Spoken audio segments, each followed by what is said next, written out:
Fala, concurseiro, se você não me conhece, meu nome é Samuel Luiz e este é o Legislação. Estamos aqui para retornar com o nosso curso de Direito Constitucional. Lembrando que fizemos a divisão entre teoria e a prática. Separamos aí a parte teórica do Direito Constitucional do Constitu Questões. Então, hoje aula teórica de Direito Constitucional, amanhã Constitu Questões com exercícios sobre o conteúdo que veremos a seguir. Então, assine o canal, ative as notificações, deixe o seu like para que o YouTube entenda que esse conteúdo é relevante e ajude outras pessoas. Sem mais enrolação, bora pro vídeo!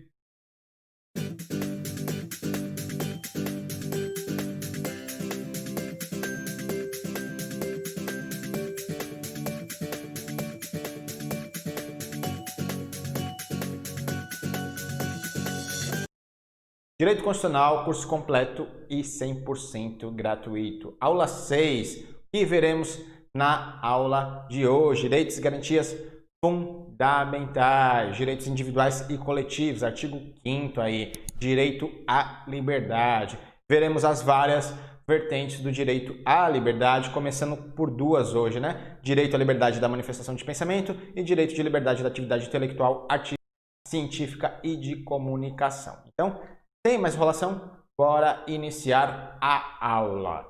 Artigo 5º aí, passaremos todas as vezes enquanto estivermos no artigo 5º por esse slide aí. Todos são iguais perante a lei, sem distinção de qualquer natureza, garantindo-se aos brasileiros e aos estrangeiros residentes a inviolabilidade, direito à vida, liberdade, igualdade, segurança e propriedade. Então, hoje veremos direito à liberdade, que é o direito à liberdade. É o direito de estar livre de limitações e de coações, sempre de maneira lícita e de acordo com os princípios éticos e legais. Então, sempre que a pessoa agir de maneira lícita, de maneira ética e dentro da legalidade, ela vai estar livre de limitações e de coações. O direito à liberdade é um dos pilares do regime democrático de direito. A República Federativa do Brasil é um Estado democrático de direito, né? Então, um dos direitos fundamentais previstos aqui na Constituição é o direito à liberdade. O direito à liberdade é um dos pilares essenciais do regime democrático brasileiro. Também é pautado no princípio da dignidade da pessoa humana. Lembrando que o princípio da dignidade da pessoa humana é a base de todos os direitos fundamentais. Então, vamos prosseguir aqui com todas as vertentes aí do direito à liberdade que veremos aqui no nosso curso, né? E iniciando por qual? Liberdade de manifestação do pensamento. É a primeira vertente aí do direito à liberdade que veremos na aula de hoje. Então, liberdade de manifestação do pensamento, artigo 5º, inciso 4º. É livre a manifestação do pensamento, sendo vedado o anonimato. Então, a pessoa é livre para se expressar desde que se identifique. Para quê? Para o caso dela ser responsabilizada se exceder os limites. Então, é livre a manifestação do pensamento, sendo vedado o anonimato.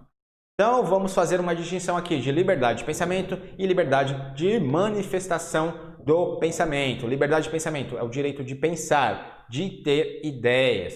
E a liberdade de manifestação do pensamento é a liberdade de externalizar essas ideias. É a manifestação verbal, corporal e simbólica do indivíduo. Então, liberdade de pensamento é você pensar, é ter ideias.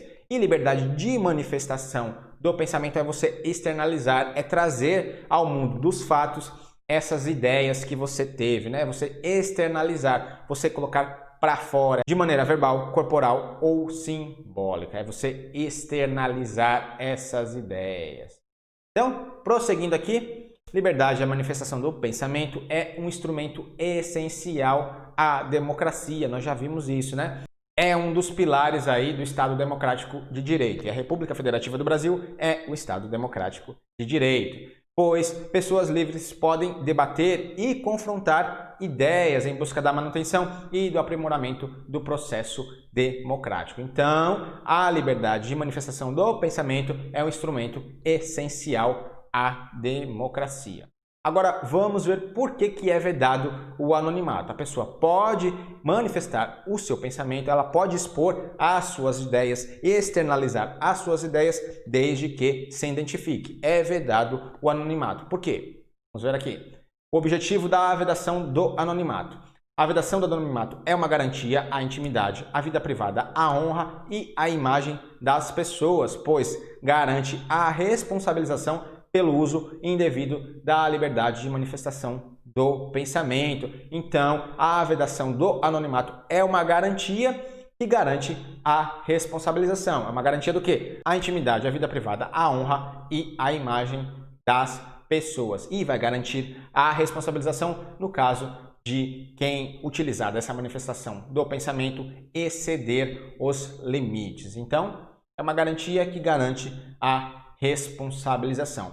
Vai assegurar o quê? O direito de resposta, que será proporcional ao agravo, responsabilidade civil por meio de alguma indenização e responsabilidade penal no caso de cometer um crime. Então, a vedação anonimato é uma garantia que garante a responsabilização. Vai garantir o direito de resposta, a responsabilidade civil e a responsabilidade penal. Agora vamos ver o entendimento do STF a respeito da livre manifestação do pensamento e também da vedação ao anonimato. Trouxemos um habeas corpus aqui.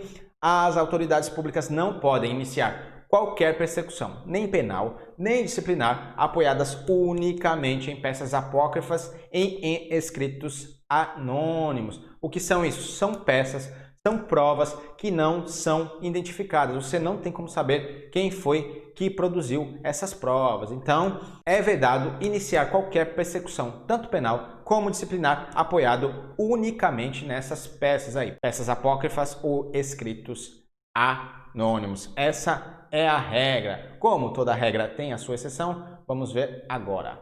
Peças apócrifas não podem ser formalmente incorporadas a procedimentos instaurados pelo Estado. Essa é a regra, né? E a exceção, salvo quando forem produzidas pelo próprio acusado, ele produziu aí, ele não assinou, não se identificou, mas foi ele que fez. Ou ainda quando constituírem elas próprias o corpo de delito. Exemplo, bilhetes de resgate no crime de extorsão mediante sequestro. Aqui, independente se foi a vítima ou o próprio sequestrador que redigiu o bilhete, ela vai sim servir como elemento de prova, ela vai ser incorporada ao processo. Essa aqui é a exceção. A regra é que peças apócrifas não podem ser formalmente incorporadas a procedimentos do Estado, salvo, nesse caso aqui, produzidas pelo próprio acusado ou ainda quando elas mesmas constituírem corpo de delito, né? Essa aí é a exceção, a regra.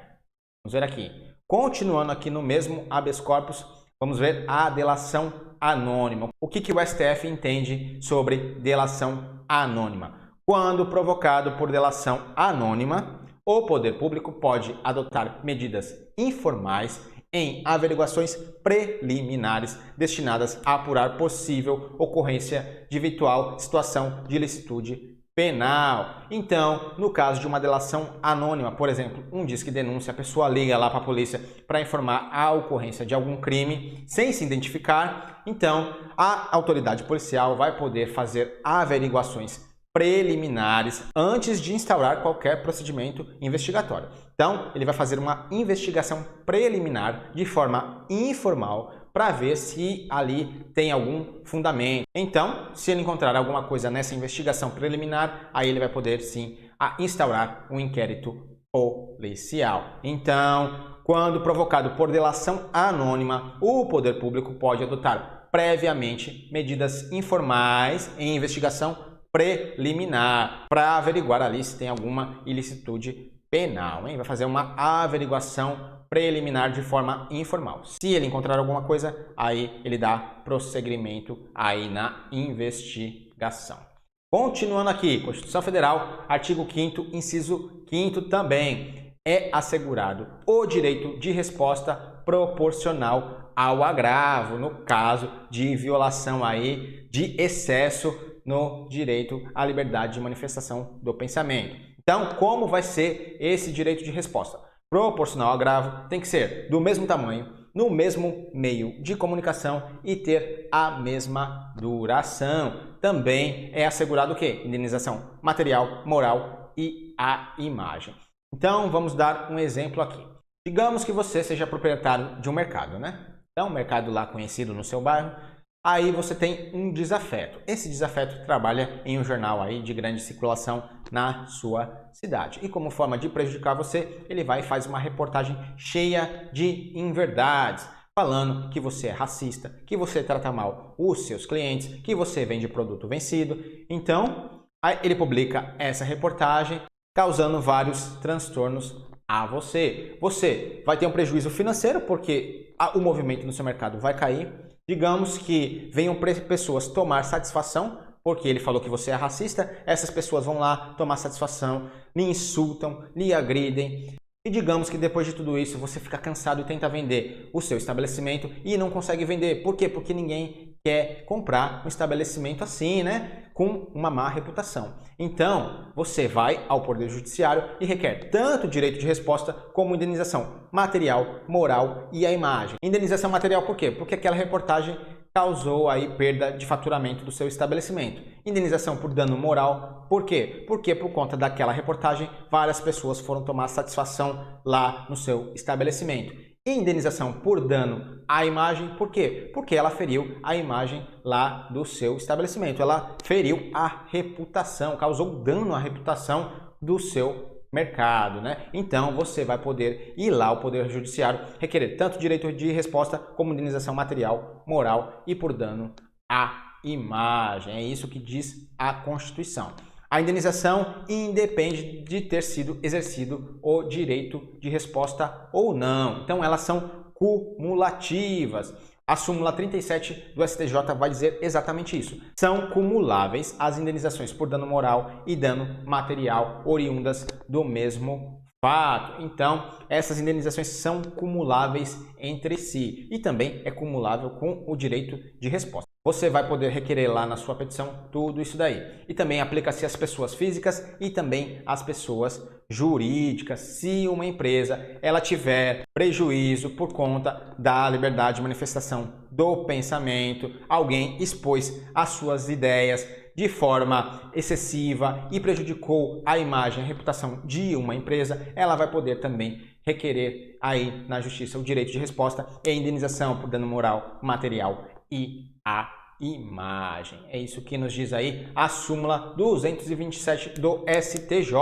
As pessoas jurídicas podem sofrer dano moral quando por ofensa ao bom nome, à sua reputação e à sua imagem, né? Foi o que eu acabei de falar. Se alguém, no exercício da liberdade de manifestação do pensamento, exceder os limites, então, contra uma empresa, é claro, né? Uma pessoa jurídica, essa pessoa jurídica pode ir lá requerer perante o judiciário indenização, né? Por dano moral, material e a imagem. É o que diz aí a súmula 227 do STF. Porque se perguntava se uma pessoa jurídica podia sofrer dano moral, né? Então o STF entende que sim, tanto o dano moral como os outros danos, né? Material, a imagem e também o direito de resposta.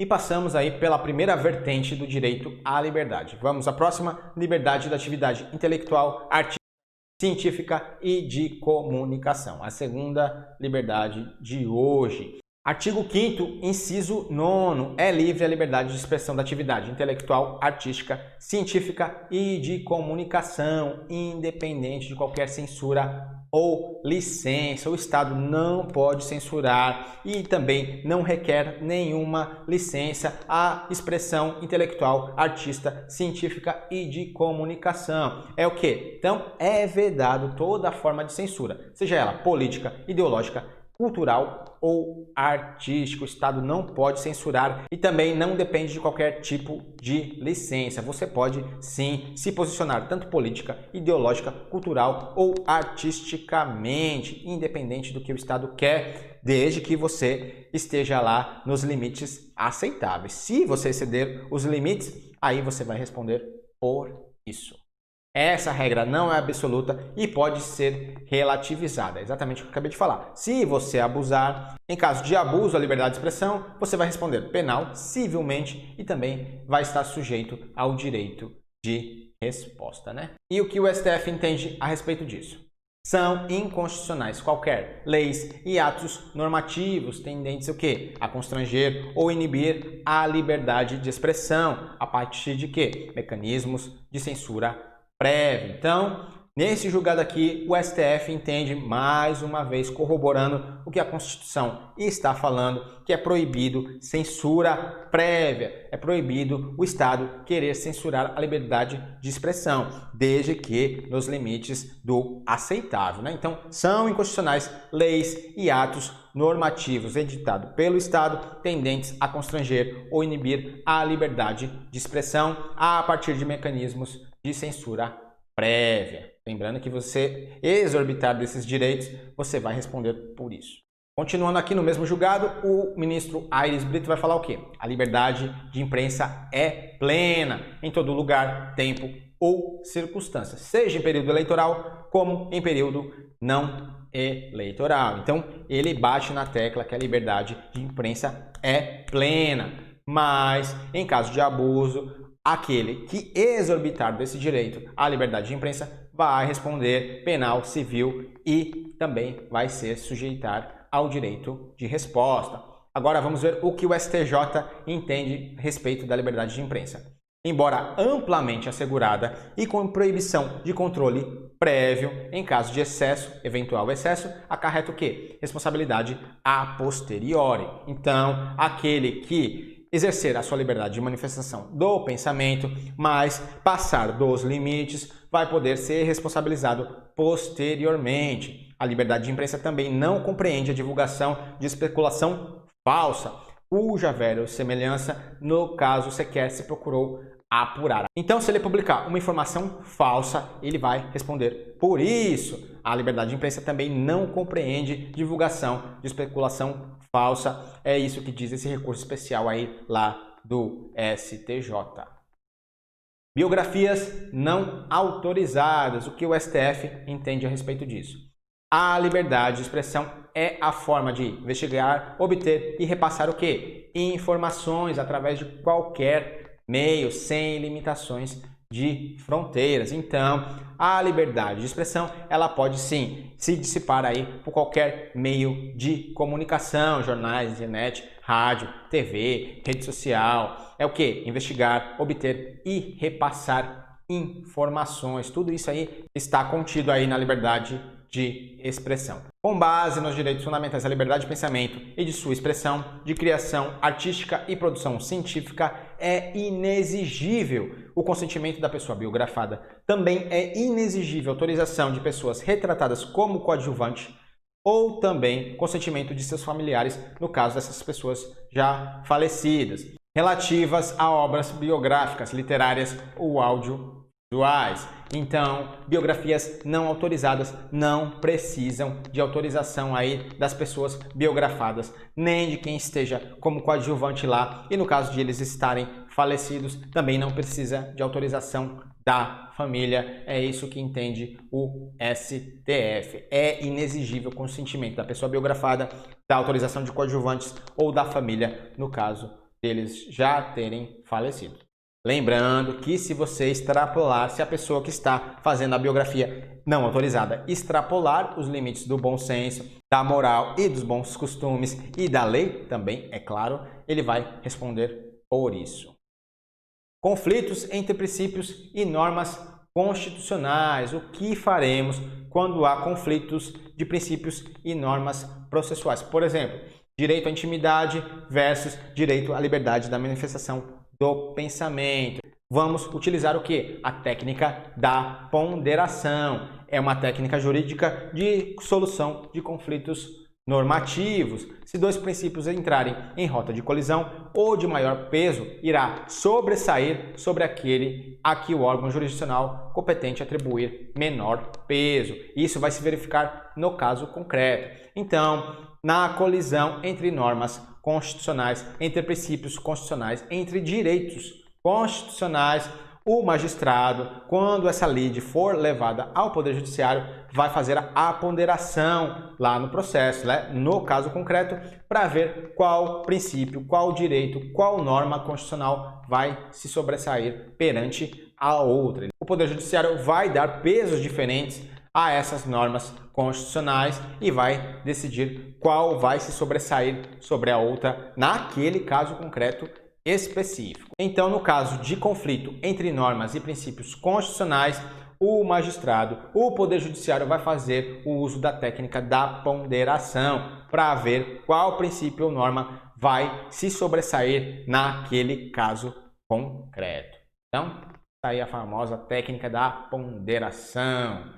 Liberdade de expressão e o hate speech. O que é isso? Hate speech é o discurso do ódio, é utilizar o direito à liberdade de expressão para o quê? Inferiorizar e discriminar as pessoas em suas características de quê? Sexo, etnia, orientação sexual, religião, entre outras coisas. É o uso abusivo aí da liberdade de expressão para inferiorizar e discriminar as pessoas, o discurso do ódio.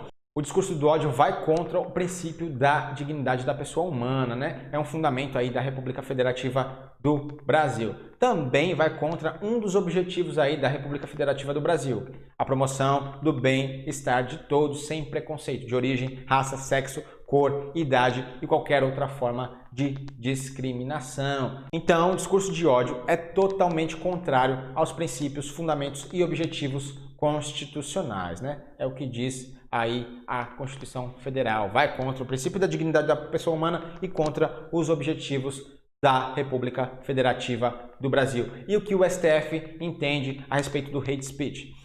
O STF não adotou o entendimento de que garantir a liberdade de expressão abrangeria o hate speech.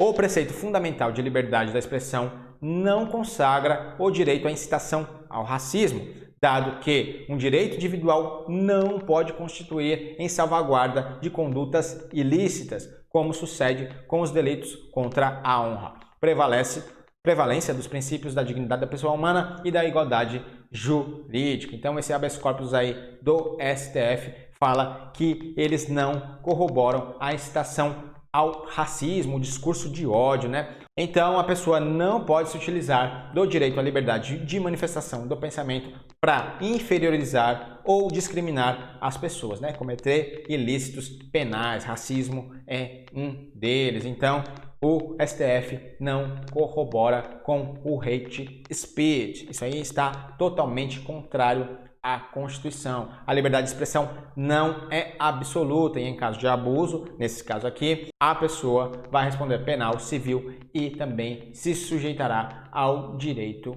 de resposta. Então, finalizamos aqui nossa aula 6, Direito Constitucional.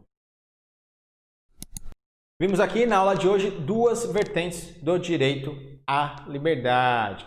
Se você gostou da aula, se ela foi útil para você de alguma forma, assine o canal, ative as notificações, deixe o seu like aí, coloque algo nos comentários, dúvidas, sugestões, reclamações, mais dicas e informações lá no Instagram, @legislação, @salu.l.a. Eu fico por aqui, voltaremos com mais vertentes aí do direito à liberdade. Eu vejo vocês amanhã, 8 da noite, no Constitu Questões, exercícios sobre o que vimos na aula de hoje. Fico por aqui, fique com Deus, até amanhã, 8 da noite. Meu nome é Samuel Luiz e você está no Legislação.